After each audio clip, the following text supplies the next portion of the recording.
Petri Hawkins-Byrd returns to the Jim Masters Show. And here he is, gang. Petri, welcome. Good to see you. That go Mets.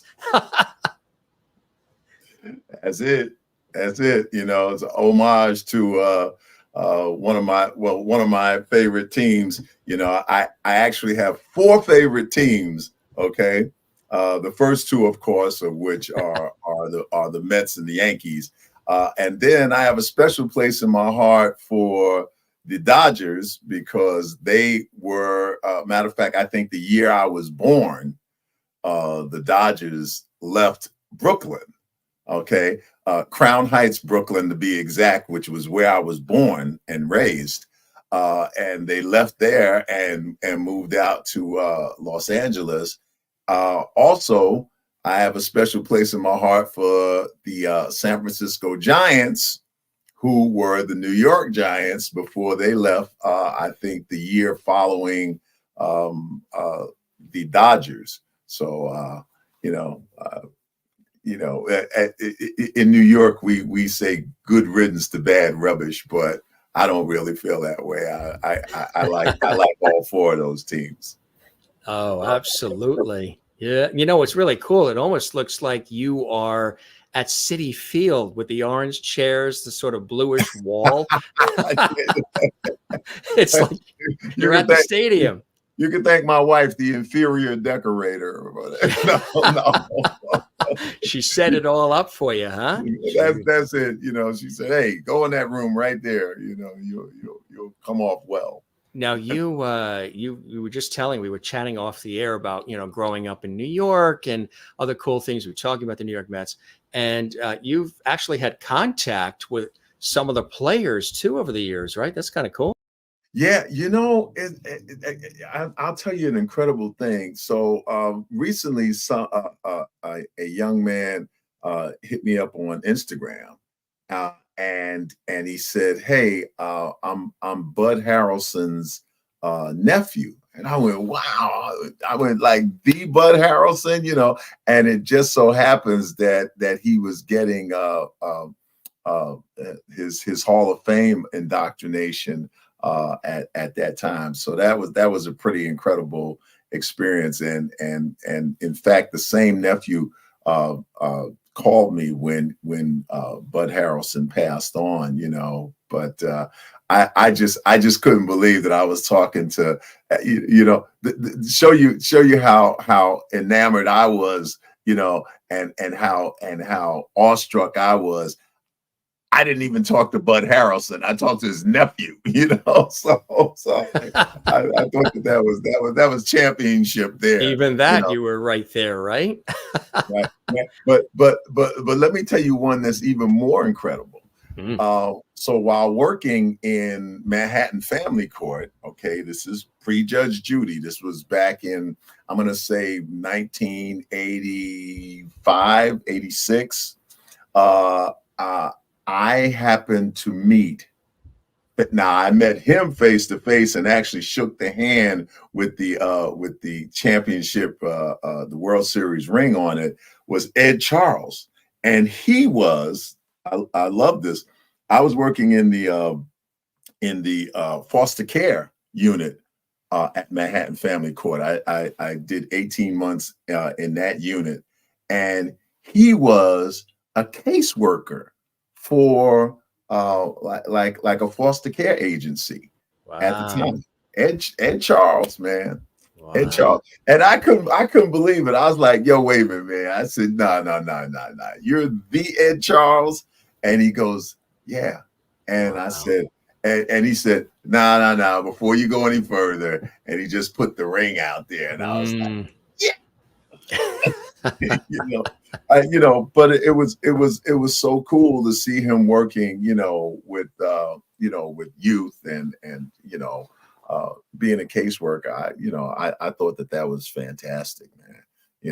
Yeah, giving back to the community, and you've been very good with that too. And supporting causes and things that you believe in with all the success and hard work. Giving back is one of the great things, and again, you've been known for that, and it's very important to you, isn't it, Petri? It is.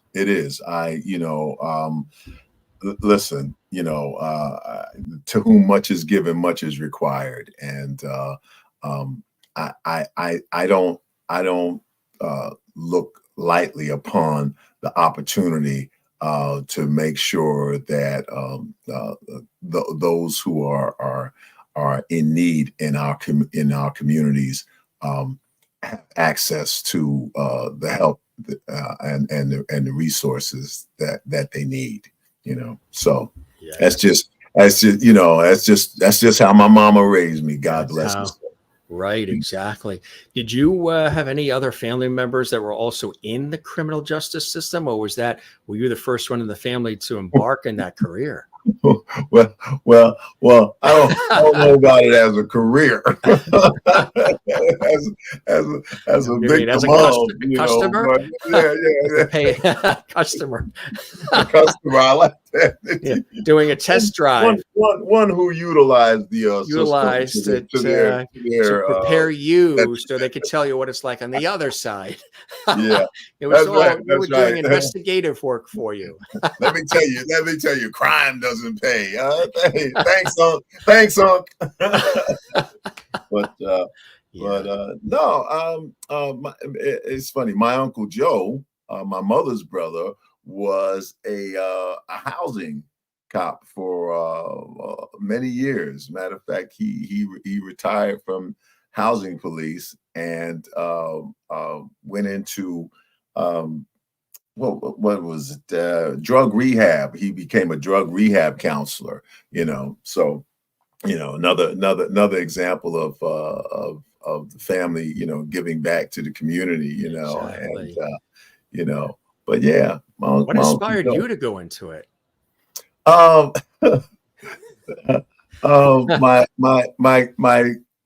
daughter's mother was pregnant at the time, and I was working at Kings County Hospital as a clerk, and I figured I was going to need some more money. so I happened to look in you remember the Chief, the newspaper, right? Sure. And so I looked in the Chief, as I was advised to do, for leads on a possible career change, and they just so happened to be giving the court officers test, which I think before that period, the last court officers test had been 5 years prior to, and so I just took the test, and had no real aspirations towards being law enforcement at all. No inclination at all for that. But my understanding was that police officers were New York's finest, firefighters was New York's bravest, and the court officers were New York's smartest. So I opted for that one. Good choice, right? didn't have to walk a beat, didn't have to get shot at, 9 to 5, and limited jurisdiction and statewide jurisdiction. So unlike New York City police officers, New York court officers had statewide status, man, statewide peace officer status.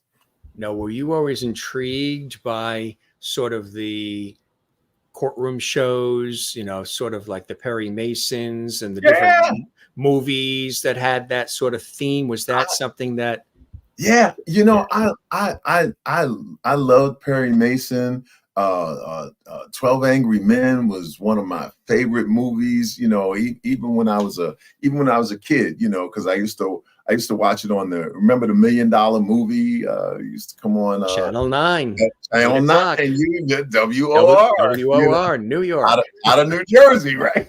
And they used to carry the Mets. That's right. Exactly. The Mets and Joe Franklin. Joe Franklin at night, 1 a.m.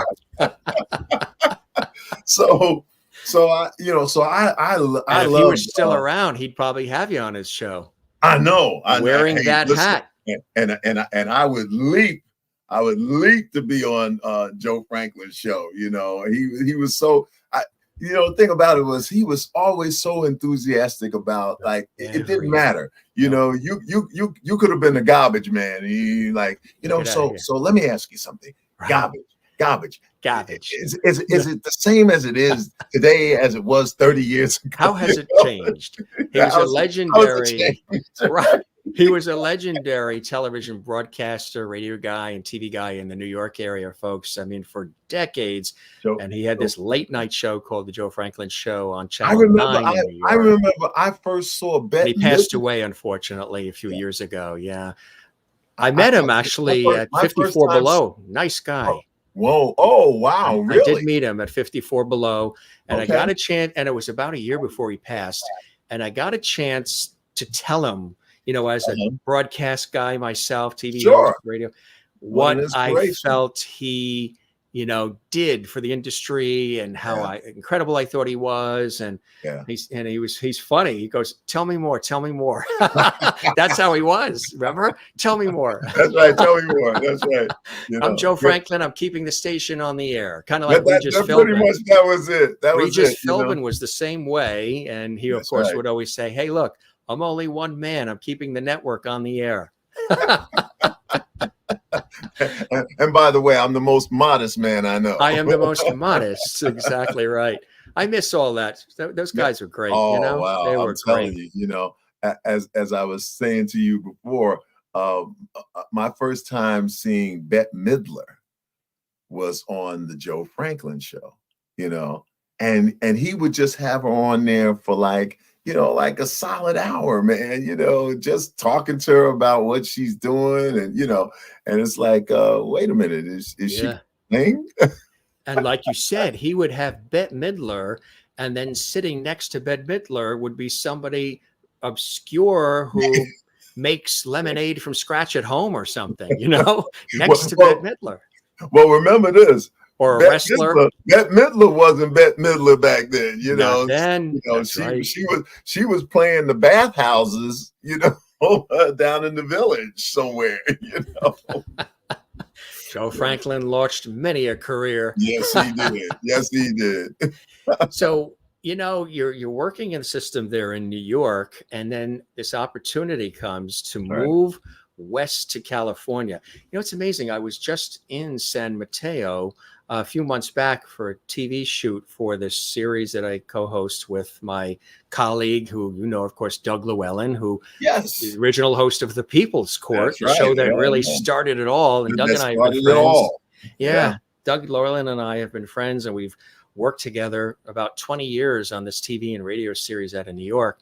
And so I was sent out to San Mateo, which is a great area. Are you still in that area, or how long were you there? Well, and what brought you out there? Opportunity?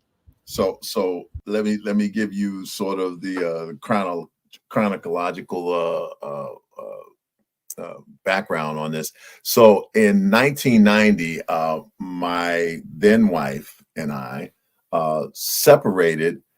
She went back out to her native San Francisco, and I soon followed. You know, to keep it short, I followed, and we reconciled, and we moved out to San Mateo.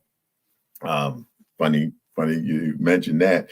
We moved out to San Mateo. We lived there. I left law enforcement, and in 1993, I think it was, I started working at a school, Monte Vista High School, in the Santa Clara area of the Bay Area, and while working there, I happened to read about Judge Judy Sheindlin in Liz Smith's gossip column, and the name that shot out to me besides Judge Judy or Judge Judy Sheindlin, the name that shot out at me was Doug Llewellyn, and I knew Doug Llewellyn from the People's Court, and it said that he was developing a TV show for her, and that you know, that she had written a book and all of this kind of stuff. And they were looking forward to sort of doing a sort of People's Court show with her. I'm excited. So I write her a letter to congratulate her. And I was kidding around at the end of the letter. And I said, P.S. if you ever need a bailiff, I still look good in uniform. Well, you know, this was pre-computers, man. So she had to take my word for it. That's it. You know, and you have that New York sensibility and New York way about you. Right. Yeah. You know, so she probably like about three.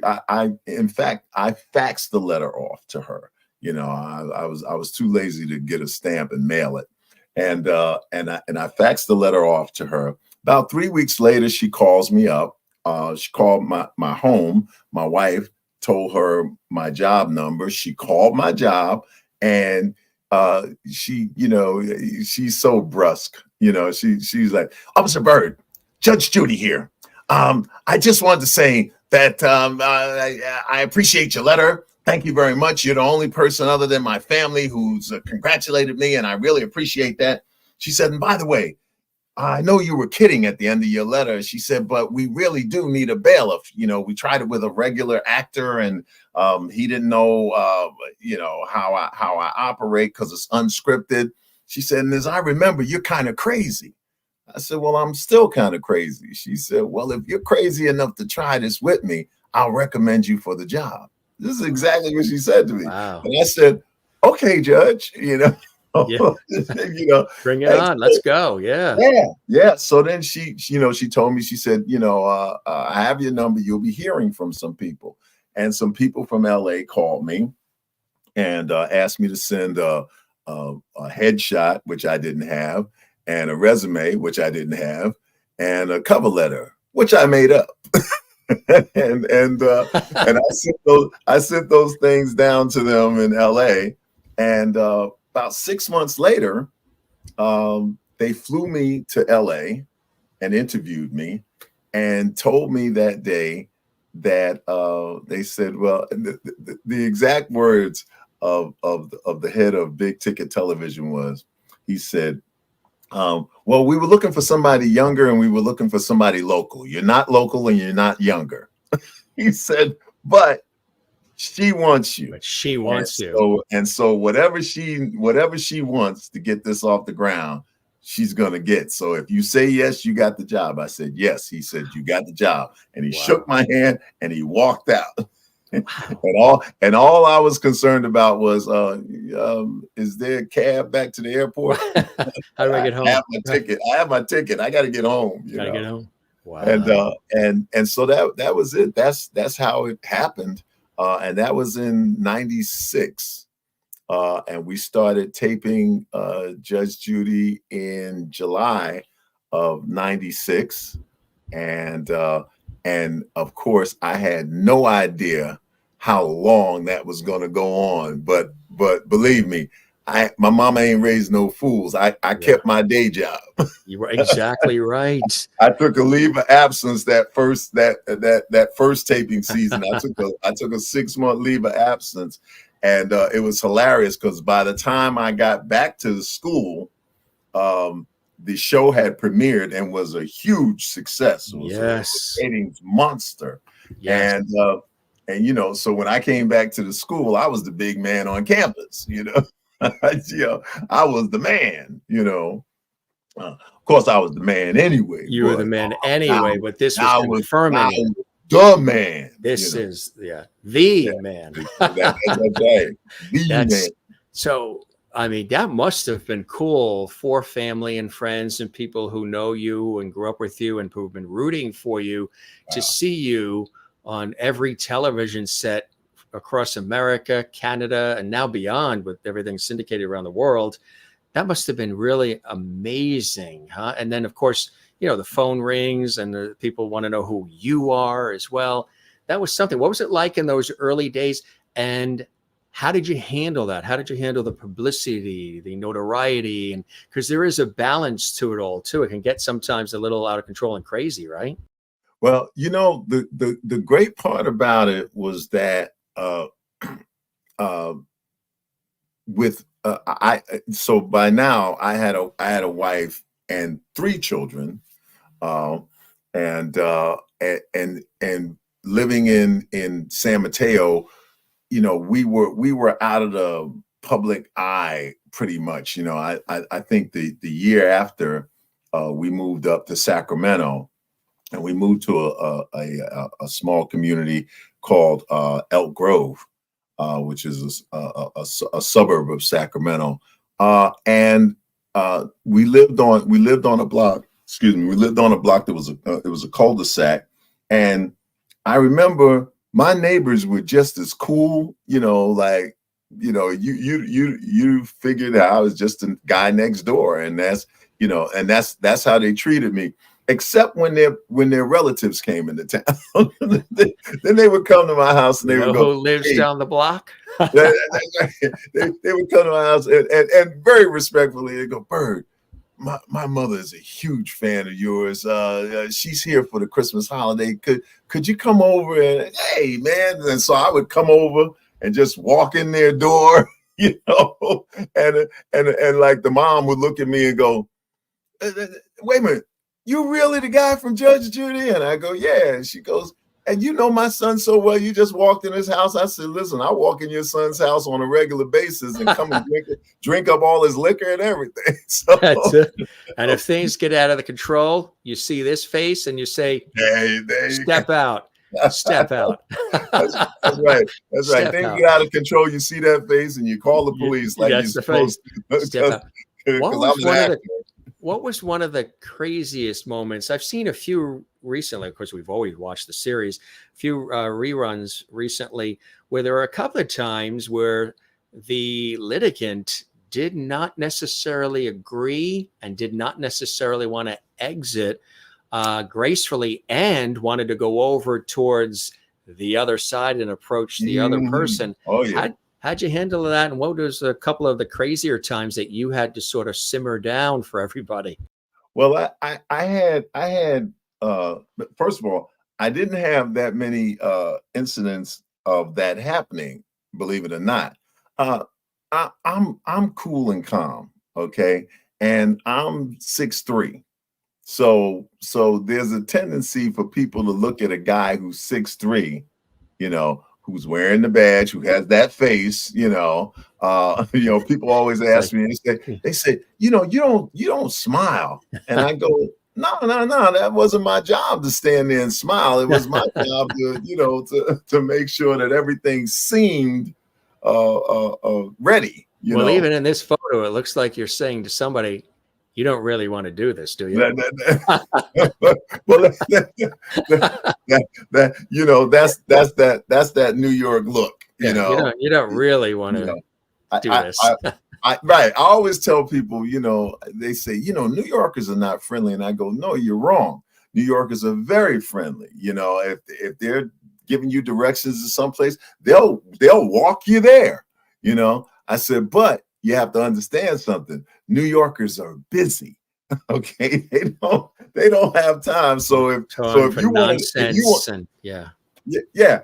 to debate how to get to the place, then a New Yorker will just walk away from you. It's like, hey, never mind, buddy. But we are the friendliest people. So the thing about it is, most people understand that you don't want to piss us off. Right. Okay, and that was. I think that's what I supplied to Judge Judy's courtroom. She was no nonsense about the cases, and I was no nonsense about the courtroom. The courtroom, I had told more than one person, hey, this is my house. Okay. So, just be respectful. I know she's ripping you a new one, but you're just going to have to take it because you signed on to come here, What do I got? Stupid on my head? Yeah, it's so funny, man. My grandmother used to say that, and so many of the things that Judge Judy said over the 25 years that we did this show, so many of the things that she said, either my grandmother or my mom said or my aunt said, because it's that mother wit, it's that wisdom that can only come from somebody who has been the mother to a couple of kids and, is Family no court. nonsense. She's been in family court all those years, right? That's right. Yeah. So did you ever have a time where the audience laughed so much and so long because of something she said, the way she said it with that quick, dry wit, that they had to stop tape because the audience couldn't control themselves because they were laughing? Well, the thing about it is a lot of times the audience would take their signals from me. So if I laughed, they laughed, and so many times I laughed because of things that she said, and it's like, it's unscripted. So it's not like, okay, I've heard this 100 times during rehearsal and now she's going to deliver the line and I can just stand there straight face.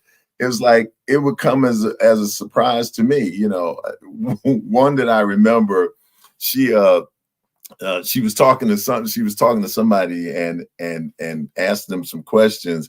And the person said, well, Your Honor, when I first met my husband, and Judge Judy looked at her and said, listen, I don't care if you will love children in utero. All I want to know is, and she got halfway through that line. I don't care if you will love children in utero. I went, that is hilarious. And I would laugh, and she, and you could see it on if you look on YouTube, the Best of Byrd moments. They actually have that. I was surprised to see that. But you'll see times in there where I'm just breaking up and I'm just laughing and she's looking at me and she knows when she has me. She's like Tim Conway to my Harvey Korman. Yes, right. She knows when she has you and she knows when I'm laughing and she'll go, what? And it's like, wait a minute, if I gotta explain to you, that's like explaining to somebody a joke. If I gotta explain it to you, it's not gonna be funny. It's not gonna be fun. But she's amazing. Do you think she realized how funny she was? Because she was just doing her thing. This flows naturally out and from her. You think she realized that she has that quick wit? Here's the thing. I know she realizes she has a smart mouth. That I realize. As a fellow wise guy, and as somebody who's done stand-up comedy, I know that I have a smart mouth and I know that I have a quick wit. However, there were times when she would want the witticism to come across, right? And she would look at me and she would look at the audience and go, look at him, not a peep out of him, not a smile, not. And the thing about it was, one time I had to tell her, she said, you didn't get that? I said, I got it. I just didn't laugh. I didn't think it was funny. And she looked at me like I had just slit her throat. I'm like, not funny. No. I'm like, no. She's at her funniest when she's just shooting off the, when she comes back at you and she's shooting from the hip, that's when she is hilarious. But when she means to make you laugh, that's when you kind of go, not so much. Crickets, Try again. 25 years, my friend. That is epic television history, really. And then she decides to move to do some other things and online things and things of that nature. And how did that all sort of play out for you, for our viewers watching, who are all welcoming you? And I love him on all television. And Austin Field says, I enjoyed this conversation. I loved watching Petri Hawkins-Byrd on Judge Judy. Yeah. Nice comments coming in. Austin Fields, I like that. Sounds like a Mike Myers character. I was going to say, right? Doesn't it? Austin Fields, baby. Yeah, baby. Yeah. Shagadelic. But you just made his day. He's going to go to work tomorrow and say, you know what happened on the Jim Masters show? Bailiff Byrd. Yeah. That's right. And guess what? He told me about my next career move. Austin is a diehard Mets fan. All right. Yeah, because he's from New York. So he's a diehard Mets fan. There you go, Austin. He's a fan of yours and a Mets fan. Now it sounds like where the Mets should be playing, you know. Right? Ladies and gentlemen, welcome to Austin Fields. You know, taking the field. Get your red hots. Yeah. Do they still do that, Jim? You got to tell me. Do they still do that at the game? Beer here? I haven't heard it. I don't really hear that now. No, because everything, you got to mortgage your house now to go to the game. That's right. It's like, right. Hey, you two kids, I'm not going to need you for the next few years. So you now work for the Mets. That's right. You got to mow some more lawns in order for us to go. Daddy wants a beer. That's it. 20. Well, you were telling me, right? You said the Yankees and the Mets and the family and the different beers and all of that. Yeah, that's it. They went together. I love my grandmothers, right? You know, and my mother's mother, Susan Hawkins, she was a Yankees fan and loved Rheingold beer, right? You know, Rheingold. Where can I get a Rheingold nowadays? You know, but my other grandmother, my other grandmother, my father's mother, Ida Byrd, she loved the Mets and Miller High Life. Miller High Life, right? That's right. And I was telling you, I think Ballantine beer might have been the beer of the Mets. But my grandmother, you know, there was a standard, you know, there was only, but so far she would go. She could put up with your losing seasons, but she wasn't going to drink your beer.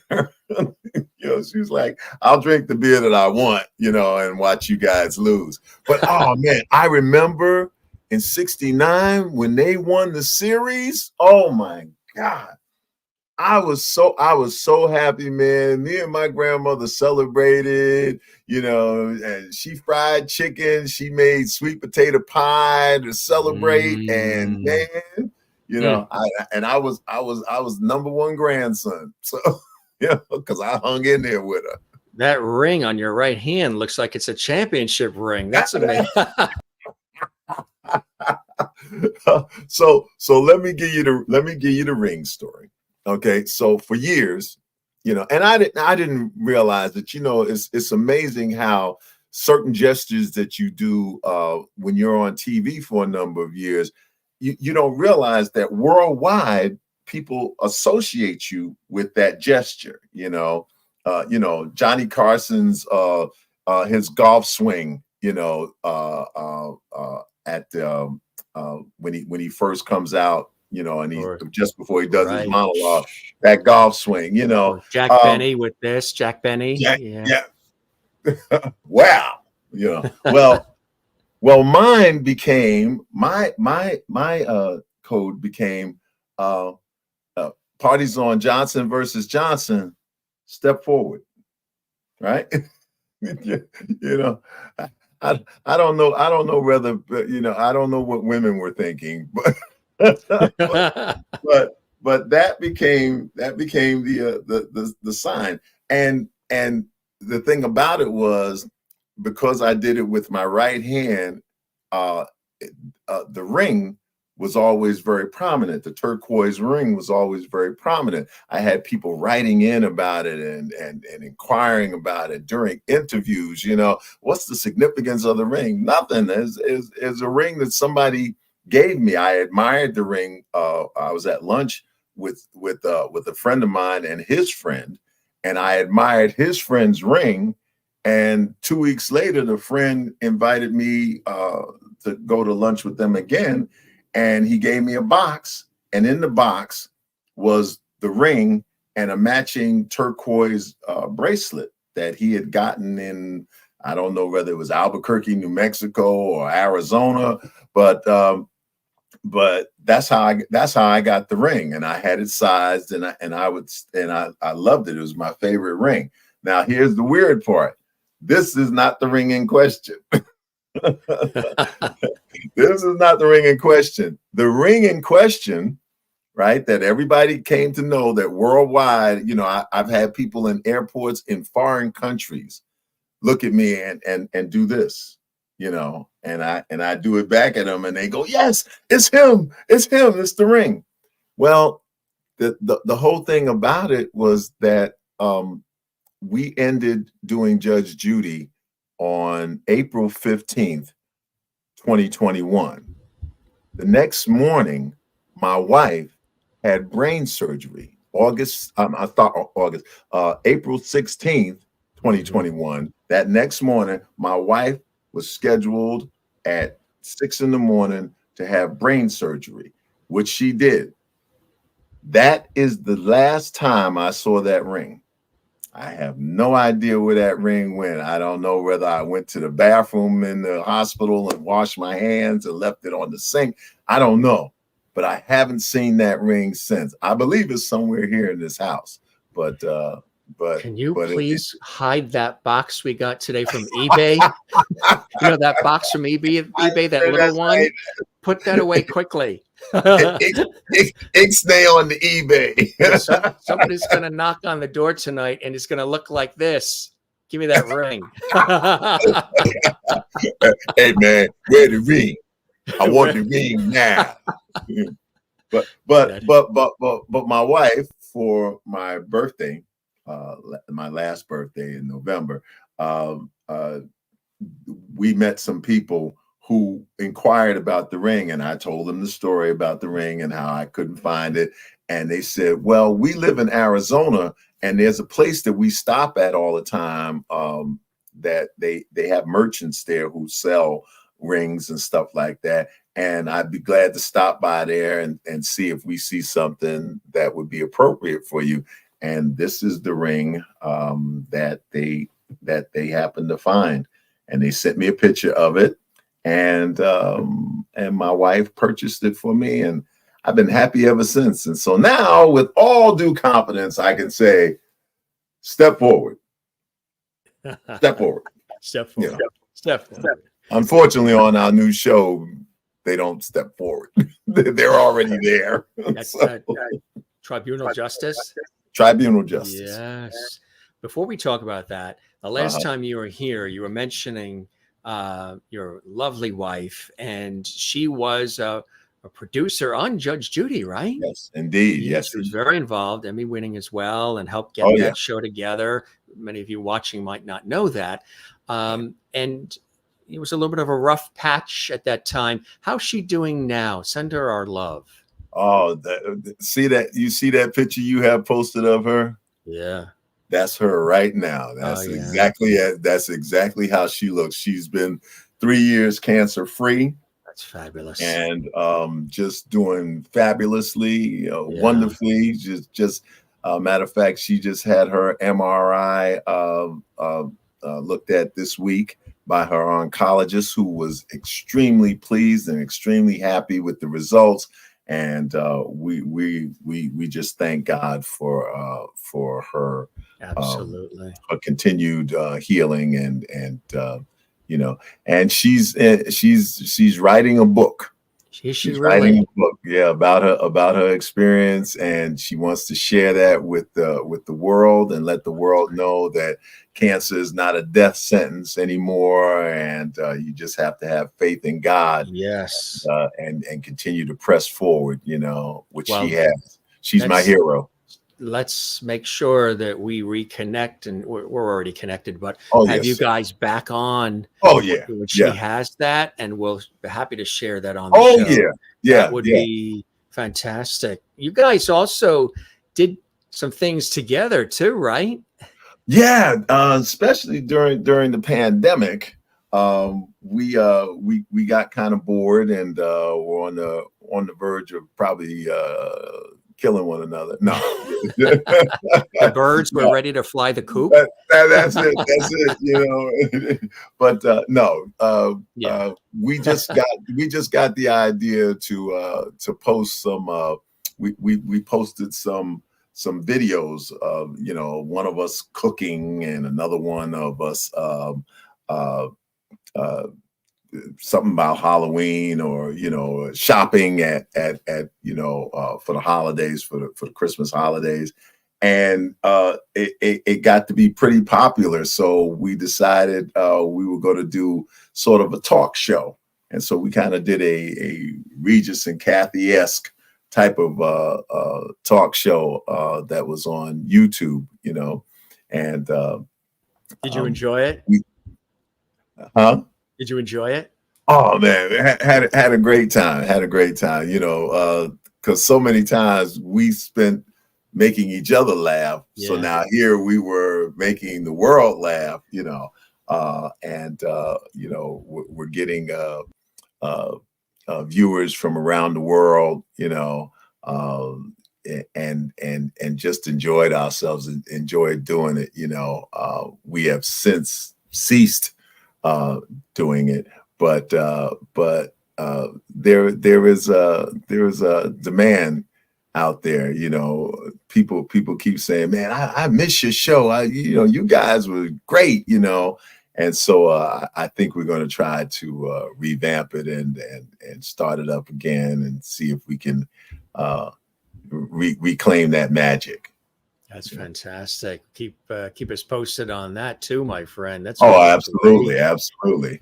And then, of course, Judge Judy created Judy Justice, and you became a part of this series. Tell us about how this came about. So, as people probably know by now, when she started doing Judy Justice, I wasn't asked to come along to the party. And, I was like, well, hey, you're entitled to do what you want to,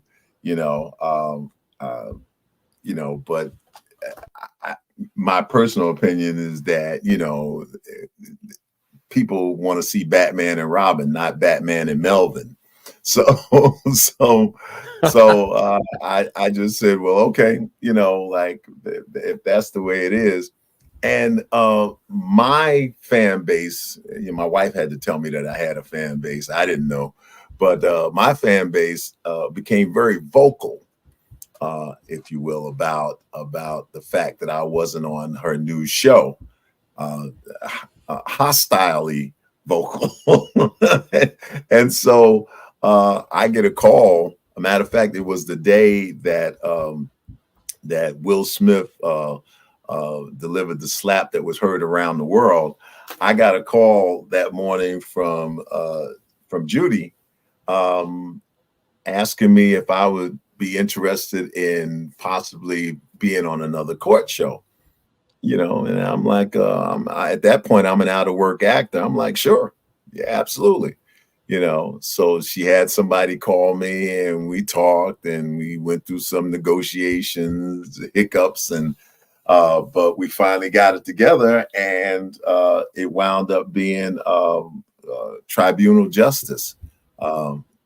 Three times the judges taking 3 times as long to make a decision.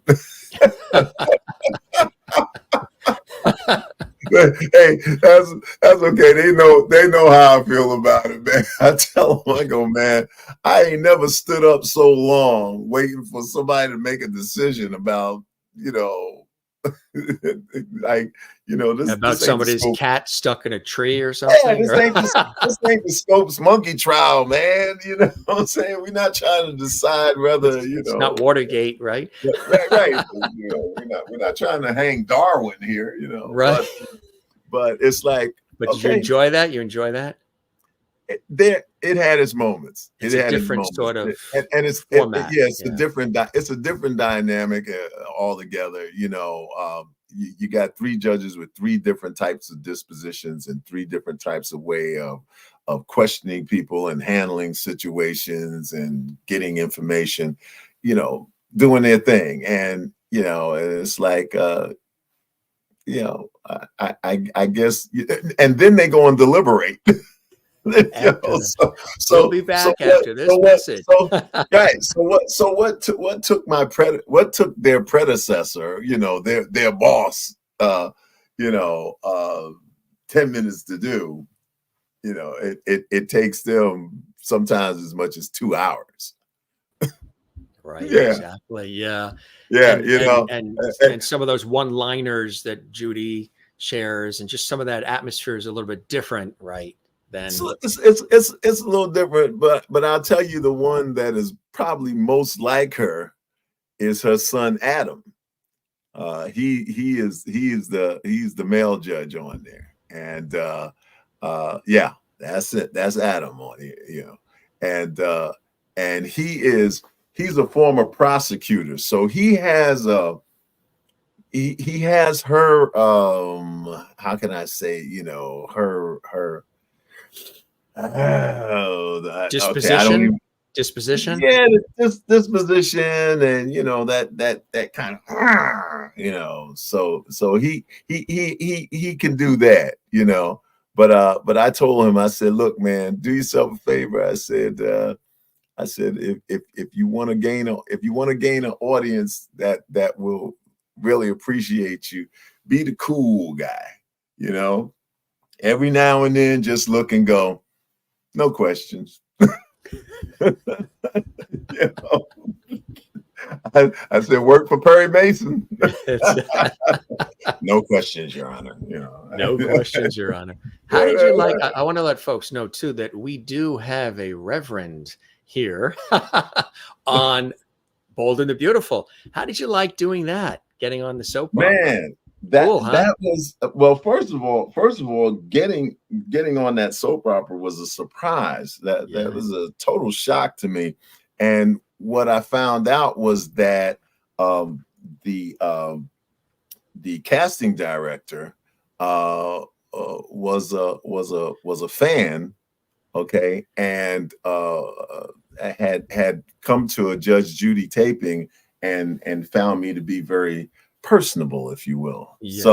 So they called my manager and asked if I would be interested, and there was in fact there was no audition for it. It was like, if he says yes, we'd like him to come and officiate this wedding between Steffi and Finn. And I had no idea who these people were because I don't watch soap operas. So and you didn't have to write a letter for this one. No, that's right. That's right. You know, but it was a great opportunity. It was a lot of fun, and did people, that fans, viewers recognize you from Judge Judy and the shows? Hey, wait, that's Bailiff Byrd. There he is. They do, but you know, for years it has been it's been, I wouldn't even call it problematic as much as it's been enjoyable to kind of fool people, because people will come up to me. Matter of fact, somebody just came up to me at a party a few days ago and said, "Excuse me, sir, did you used to work for the LA school district?" And I go, no. She said, "But I could swear I know you from somewhere. I mean, I know you from somewhere." I said, "Well, you know," I said, "here's the thing. I always hear that I look like that guy on Judge Judy." And she went, yeah, I can see that. I can see that.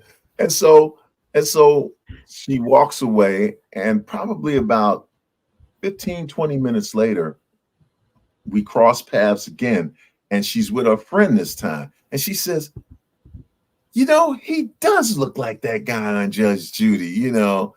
And so I had brought my picture up on you know, not the mean one that you show, but I had brought another picture up of me, and I went, "You mean like this guy?" And I showed her the picture, and she goes, "No, you know what? I changed my mind. No, you don't look like it." That guy. That guy. She said, no, you don't look like him. You don't know? like him. Thank you, ma'am. That's it. You know. I hope you have a nice day. But that was a cool role, huh? No, that was fun. That was fun. Would you like to do more of that? If they offered something regularly, or would you? Oh yeah. Oh yeah. You know, that was Pastor Jerry. I'm like, I could be Pastor Jerry again. You know, I think he should play a regular part in there, you know, to keep these people, you know, out of that soap opera, you know, that soap opera pit, you know. Yes, exactly right. That's funny. But you know, another role I got to play that was a lot of fun was I got to play a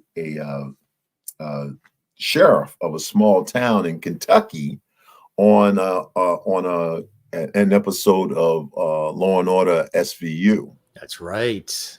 Yeah.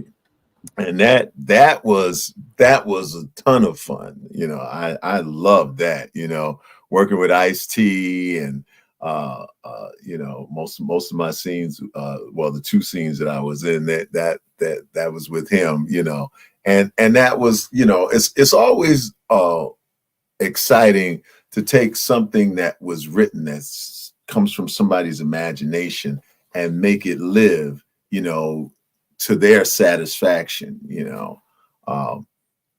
So having played me for so long, you know, to play somebody else was that was exciting.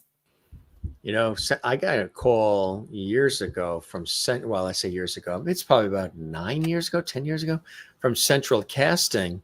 At one of those calls that came out of the blue from at like, I don't know, 10 o'clock at night. Can you get into the city by 6:30 in the morning, you know, regardless of what else you have going on and your job. Right. There 6:30 in the morning. We are shooting an episode of Law and Order. It wasn't SVU, it was the original. And because of course, Chelsea Piers and all that in Lower Manhattan, where they really film it. And there were two. There was one, and there was another one where I was part of the board of education for a university, and we shot that where we were in the boardroom at the university, and that was up in Westchester. Okay. But the other one where we filmed in the city at Chelsea Piers, I was a court officer. Get out. And white shirt, right? I had to stand there like this. I'm not quite sure I mastered that. You like, but I gave it a good shot. I was channeling Byrd a little bit. They just needed, there was very little, you know, it was just, you know, step aside or whatever. There was not, but it was a cool thing. And I was thinking about you. I can see you as a court officer. I can see you as a court officer. Doing it. Well, the whole New York thing comes out. Do me a favor, really quick. Act like you sleep. There you are. You caught off. Listen, you are caught off with some material, my friend. That's when you catch us and we don't have a crossword puzzle. That's when you don't have a. That is funny. We're talking not only to a reverend and everything else, folks. We're talking to a movie star. Hey, The Private Eye. Tell us about this. Wow. So I gotta tell you, I gotta be honest with you. My role is so small that you don't see me on the poster. Don't worry. So since that's the case, we got you covered. We'll go from big poster to little poster. There you are. But you're still in. You're still in it. That's what counts. Me down there somewhere. No, but you're still in it, huh? That's a great opportunity. Yeah. Well, it was cool. It was cool. In fact, the funny part was that's this year, 2024, too, right? Yeah. I was doing some music with the guy in the center, Matt Rife. I was doing some music with him and a group of friends of his, and and he called me up one day and said, "Hey man, I was wondering if you would be in this film that I'm doing, The Private Eye." And I was like, "Okay." I say what all actors say. Okay. Okay. Yep. You know, Sounds good to me. Yeah. And went down there. It was one day shooting, but it was fun. It was a fun shoot, you know, and he is the thing about that guy, Matt, is that he is hilarious. I don't know if you've seen his stand-up on Netflix. But man, this cat is hilarious, man. You know, and I didn't realize it because the whole time we were hanging out, I was making him laugh, you know. And I was like, you know, and then to see him do his stand-up, man, he's just like, you know, he's a master of his craft, you know. So, but that was a fun shoot. You're also a motivational speaker. We sort of talked a little bit about that in the beginning, inspiring and mentoring others and, you know, giving back. Tell us about that and why you enjoy that role in everything that you're doing with the limelight on you all the time, sort of sharing that light with others. You know, it's funny. I just about 3 weeks ago, I was asked to give a speech to a bunch of high schoolers for Black History Month. Matter of fact, it was in February. Now that I think of it, and I was actually nervous because it had been so long since I last gave a motivational speech, and it was two assemblies full of kids. And the first assembly, I was, you know, I wasn't sure where to go, you know, because today's kids, I don't know. From when I was a counselor at a high school, you know, again, that was over 25 years ago. They're totally different now, you know, or at least I thought that they were totally different. The second assembly, I got up to speed, and there was a wise guy who was sitting in the first row who was pretty much trying to out-talk me. And I was like, you know what? I got to use this guy. I got to use this guy. So I brought him up there with me, you know, and all of a sudden he became part of my speech. And what he sort of taught me in that quick moment was that, first of all, today's kids are not so different than the kids of 25 years ago, the generation before them, if you will.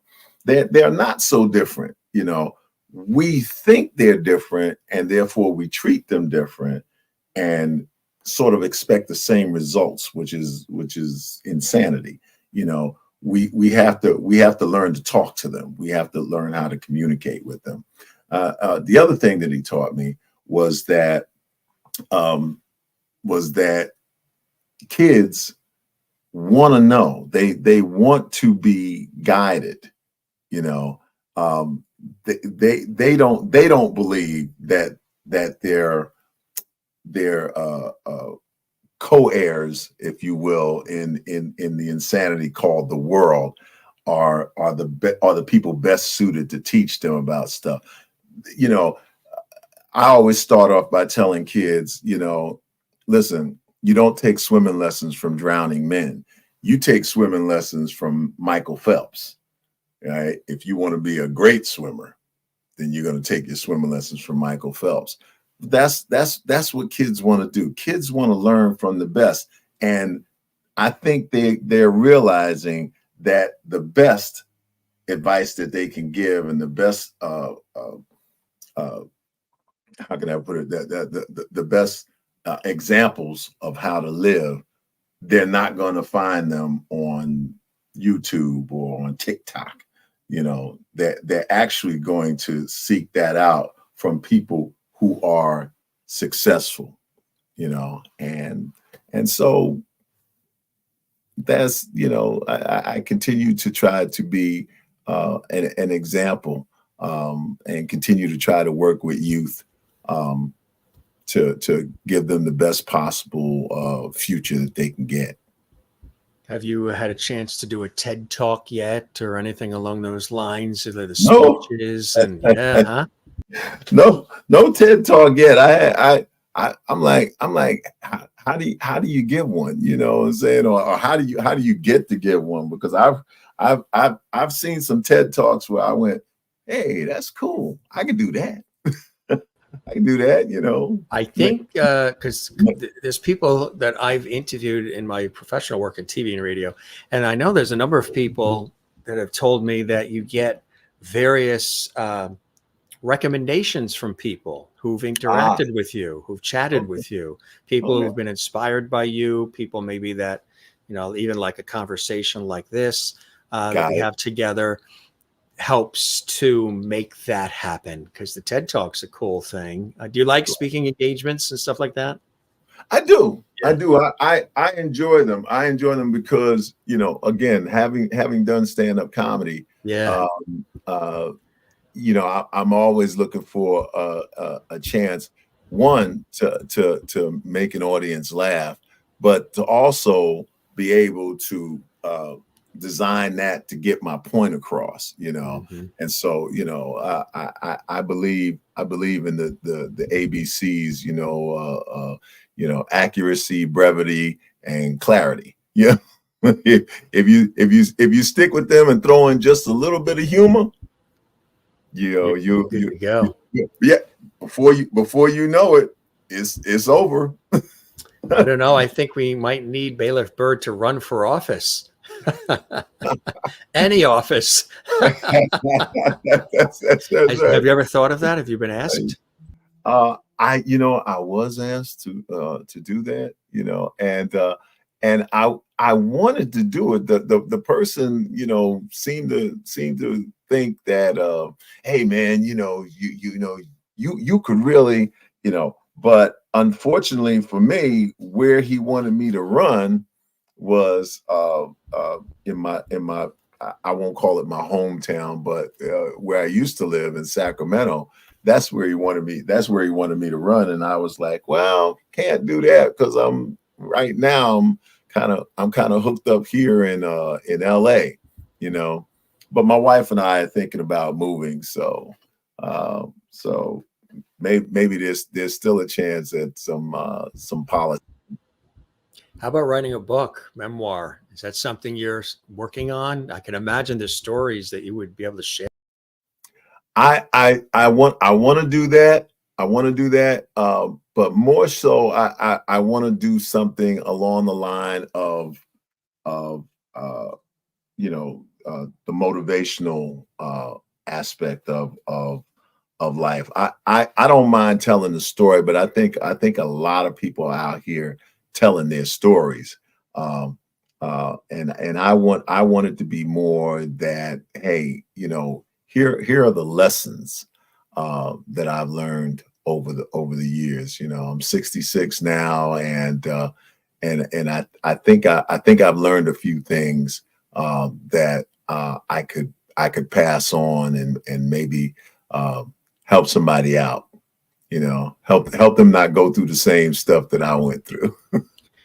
There could be people watching right now, and I'm sure they followed you over the years, who have seen the progression of your life and your career, and they see somebody who's passionate and successful and wants to give back. And this mentoring that you do through everything that you do, do you have this sense that some of it is flowing through you, maybe from an energy, a divine or something larger than yourself, that you're a conduit of this faith or of an energy? I pray every morning, and especially as of late, my prayer has been, Lord, tell me what you want me to do. Fulfill the purpose for which you created me, because I truly believe that we were all created by God for a purpose. And, you know, for some, that purpose may be to speak to millions of people. For others, it may be to just speak to one, you know. But I always tell people, I go, imagine if God's purpose for you was to be a teacher and you were supposed to affect the life of one particular person. And that one particular person happened to be Martin Luther King Jr. You know, talk about a life well lived, you know, that you actually affected Martin Luther King Jr.'s life so much that he became who he was supposed to be and fulfilled what he was supposed to do because he was motivated and moved by you. Man, that, you know, I'll tell you, man. Did you hear that? I even heard some bells or something in the background. I think something above was agreeing. I think that's my computer letting me know that you're about to. Stay right there. There's the orange chair. Once again, ladies and gentlemen, I'm still here, ladies and gentlemen. Yeah, that's right. Pausing just for a brief break. There's so many of our guests' chairs that we've had an opportunity to see. Well, so this is cool. Here's another one. Here's the chair that Petri Hawkins-Byrd sits in. I love the way you're faking it until you're making it. You know, vamping is something we all need to do. And I'm sure there's times you've had to do it on air. He's back. He is back. That's it. He just needed, he was glowing. He just needed a little touch up, you know. He had a little shine. Well, I'm going to give you this last one because I'm not sure if you know. Okay. Clipped. Do you know about it? Tell the audience, the viewers. All right. Yeah. All right. Ladies and gentlemen, I am going to be in a 5-part series on FX and Hulu called Clipped, which is about the LA Clippers and the whole Donald Sterling fiasco, racial fiasco that went on with the team. And I play Alvin Gentry, one of the assistant coaches, and Laurence Fishburne plays Doc Rivers, and Ed O'Neill plays Donald Sterling. And this is premiering June 4th. That's right, June 4th. You heard it here first. Or if you already heard about it, then you heard it here last. Did you write another letter for that one? How did that one happen? I did not. I actually. I think you're going to have so many people writing letters after tonight. I know. That's right. That's right. What's the key to success? Learn how to write. Write that letter and mail it. And mail it. That's right. And there it is. Yeah. Clipped. No. It's a different one. That's not it. That's not it. Oh, wait a minute. I gotta show it. That is funny. That's exciting, huh? So you were telling us, how did that happen? So that's we just clipped that other one. Okay, you did. So I did you know, especially as of late, you know, everything is, you know, you doing your online audition, you know, you got to self-tape and you know, yeah. And so that's what I done. I did a self-tape and I sent it in and heard from my managers, oh, you got it. I was like, okay, great. And it was a wonderful opportunity. A lot of my scenes are with Laurence Fishburne, who I have always admired. We are from the same neighborhood. You know, he's born and raised in Brooklyn, and you know, there it is. There it is. There it is. Yeah, we move fast around here. We're East Coast. Oh man, I'm telling you, you are a technological wonder. I tell you. But that is cool. So you said that's coming out. Give us that date again on FX. June 4th. June it's due to premiere June 4th on Hulu and on FX. On FX. And wow. That is cool, huh? You're excited about that? I am. I'm trying to be calm and cool about it, but you know, it's been a long time coming. So it's been about a year. And what was it like working with everybody? Because I'm sure some of those folks that you've been working with, probably some of your own personal heroes in a way too. Oh yeah. You know, it was exciting, and it was really exciting working my scenes with a master like Laurence Fishburne. You know, I'll confess here, there was one part where I just couldn't get this line right, and Laurence actually just put his hand on my knee and said, "It's all right, man. It's okay. Take your time." And I was like, that's that guy right there, man. That guy right there. Do you notice a similar expression between you and this guy? I see some similarities there. It's going to be all right. It's going to be all right. Yeah.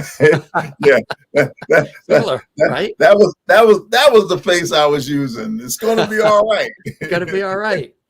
Any second now, she's going to throw you out of this courtroom and you'll be free. It's going to be all right. There's a commercial break coming up. Yeah, wow. You are crazy, man. I tell you, right? You got to laugh, right? Life is crazy. That's right. You know, stand-up comedian too. Do you do any of that still? Stand up? Do you miss that? Do you go back to it at all? You know, it's funny. This past weekend, I didn't do stand-up comedy, but I did. I hosted a fundraiser, and you know, just to give you an idea of my sense of humor, I walked out. It was a fundraiser for a wild animal sanctuary, right? They rescue wild animals. I'm talking like elephants, lions, tigers, bears, the whole 9 yards. And I decided to go out in a unicorn one piece. Do we have the photo of that? Or? No, but I'll make sure you have it for the next time I'm on your show. Yeah. My wife is holding those pictures hostage. I was going to say the unicorn just got clipped. That's right. And you know, I told him, I said, as the announcer said, I am the bailiff on a court TV show. I said, I thought they said to come in uniform, you know. I said, apparently they said come in uniform, and I thought they said unicorn. Yeah.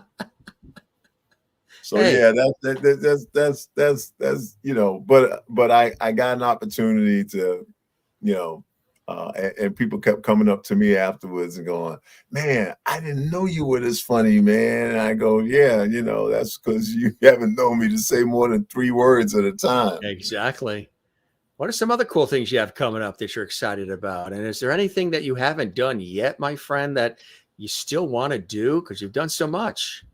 Well, I actually have some music coming up, and I have a friend of mine formerly played with Earth, Wind and Fire, and he heard me sing at another function, and asked me to come and do some music with him, go into the studio and do some old standards, but put a new spin on it, you know.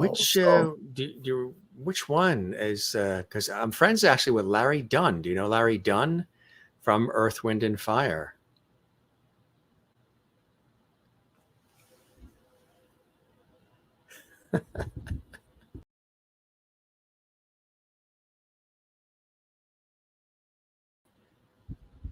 Did his, I'll have to reveal that name in just a moment. He's getting that name for us. I think his computer might have, see that little thing circling? I think his computer might have conked out on him, huh? We're just about to find out about who that person was from Earth, Wind, and Fire, but he's talking music too. That's cool. I don't know if you can still hear us, Petri, but we are here. Might have to. He may have to sign in and then sign back out to get back into the studio. His computer might have gave him a little bit of a cranking there. Hey, look at this, gang. He mentioned this is kind of cool. This is hot off the presses and just announced here for the very first time. This is going to be on Hulu and FX, clipped. Again, he was talking about how great it was to work with Laurence Fishburne. This is a sort of like a little mini series that's coming on television. This is going to be really, really cool. And of course, some great stories about Judge Judy and 25 years with Judge Judy on that series on television. Had a good time talking about that famous look that you saw on the screen. And of course, then she moved on to Judy Justice. And during the time as well, they created their own little mini series. He and his lovely wife, Makita, as well. And he is back. He is a professional.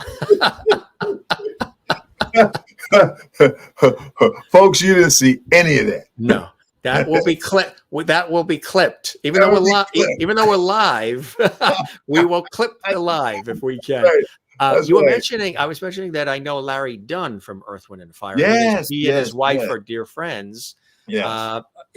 Have you had a chance to meet Larry as well? I met Larry in the past, and matter of fact, he and I are friends we are friends on Facebook. The gentleman I'm talking about is a guy named Eric McCain, and he is he's done percussion for them in the past. Just a phenomenal percussionist, and so yeah, working with him, you know, and wow.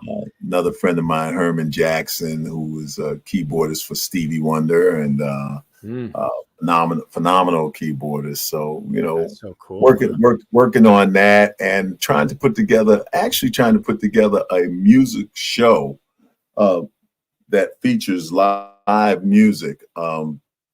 There's a bar that I go to on Tuesday nights, and it's called the Blue Room, and it has a wonderful house band that welcomes everybody to come and sit in. So singers, trumpet players, clarinetists, harmonica players, you know, guitar players, and you know, and it's the Joe Franklin of music. You know what?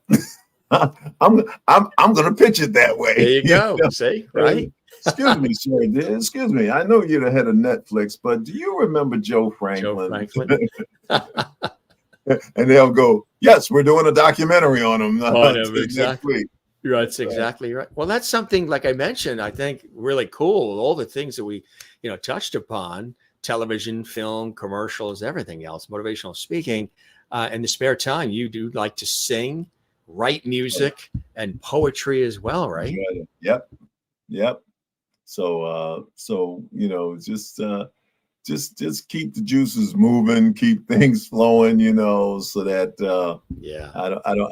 I don't get too sedentary, you know. Exactly right. Hey, look what we dug out with doing a little investigative work here. Look at this, gang. Now we're really rewinding and going back. What do we have here, sir? Well, that's the taller one. That's me. And the shorter one, that's my brother Mario. He's 2 years younger than me. But I'll tell you what I already wrote. Calling Hollywood back then. That's right. I had a caption for that. It goes, "Hello, this is the law firm of Johnson Johnson. Can I speak to Mr. Johnson? He's on vacation right now. Well, can I speak to Mr. Johnson? Oh, no, he had to leave early, had to go home early. Well, can I speak to Mr. Johnson? No, he's in the hospital. Well, can I speak to Mr. Johnson? Speaking." What would the Petri of today say to that kid right there? Oh, boy. Don't be afraid. Don't be afraid of anything. The worst that they can tell you is no. Yeah. Yep. But you're good enough. Good enough. Right. That's what I would tell them. That's what I would tell them. Be honest with you, Jim, there was so many years that becoming a court officer, getting a degree in criminal justice and all of that was to avoid going into show business. I always wanted to be in show business, but scared of my own shadow. And so if I were to tell that little boy anything, it would be, fear not. Fear not. Go ahead in there and give it your best, because it's good enough. Exactly right. Beautiful words. That's why he's a motivational speaker, folks, as well. I tell you, really, it's extraordinary, my friend. I'm so happy for all the incredible things that have happened, and you've had your trajectory, and you've been very consistent and persistent with it. And some things have just come your way through luck and right time and osmosis, but none of it is not earned and worked for and maintained without, none of the success happens without those things being done. And you've certainly done that, and you continue to do it as well. And congratulations on all the cool things. We'll be looking for you on FX and Hulu in a matter of days. And come back and see us again, my friend. Really, it's always terrific. I'm so happy we're able to have you back and update us on cool things that are happening. It's as if, we grew up a couple of blocks down from each other. You in the city, that's me right. On the island. And it's that's just right. Really terrific. You really are a very positive influence on so many people, generations that grew up with you, actually 25 years on just Judge Judy alone. So you've been seen and followed by millions of people around the world. And I know you're humble about it. You've got a beautiful family, lovely wife, and lots of love and support around you, and you give to them. And that's the bottom line. That's why you do what you do. And come back and see us again, my friend. I hope you enjoyed the time with me as much as I absolutely have with you. Jim, it's always a pleasure, man, to hang with you, man. It's better than being interviewed. It's actually just a conversation, and I love that about you, man. I told you that before. I think that you're just a great conversationalist, and that gives everybody out there who's watching you an opportunity to know who it is you're talking to in a more personal way, man. So, listen, you're brilliant, bro. Hey, you know what? You're Joe Franklin. I'm Joe Franklin. I tell you. Well, feel free to mention the name casually in the supermarkets there in LA. And as my father, my Irish dad from New York City, from Astoria, has always said, and I may have mentioned this before, when I was 7 years old, you know how you get, like you mentioned, the grandmothers and everything, the sage advice from the family members. 7 years old, and I've mentioned it a few times on this show too. Dad said, look, I'm the fifth James, so it was Jimmy. Jimmy, always remember this. Whenever anybody says something kind or nice to you, make sure you take the time to thank them for those kind words. Then ask them to take those kind words and put them in writing and address it management. I like your dad. Yes, I tell you, right? talk about a motivational speaker. That's just that New York way of thinking, right? That's I tell right. you, that quick wit. You're the best, my friend. Always a pleasure and a joy to have you with us. Please give our best to your lovely better half. Come back and see us. Keep us updated. Anytime you want to just chat, you want to share something that's going on, you always got a home here at the Jim Master Show, and we'll keep the porch light on for you as we always do for our guests, my friend. Thank you. Thank you, Jim. Absolutely. Just want to show you a couple of quick comments here. Kathleen Walker works for the New York Mets. And she says, thanks for coming back to see us, Petri. Love this conversation and take care. Right. And Maureen in Arizona, this has been an awesome conversation. Thanks for making a return visit. Hope you come back soon. Looking forward to seeing Clipped.